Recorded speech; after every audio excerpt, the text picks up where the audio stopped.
பால விவாகம் நடந்துச்சு. அப்படியெல்லாம் தேவையில்லதான். ஆனா கரெக்டான ஏஜ்ல மேரேஜ் பண்ணி வைக்கணும்ல.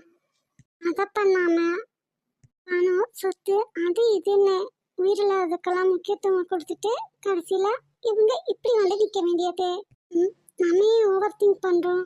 ஒருவேளை சிஸ்டர் பிரதரா கூட இருக்கலாம்ல.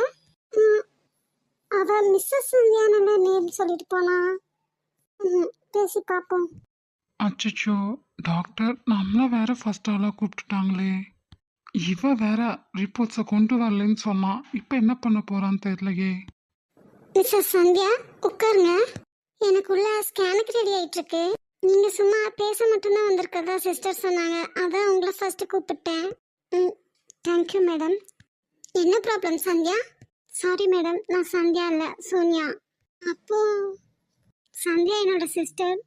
அவங்க ரிப்போர்ட்ஸை கொண்டு வந்து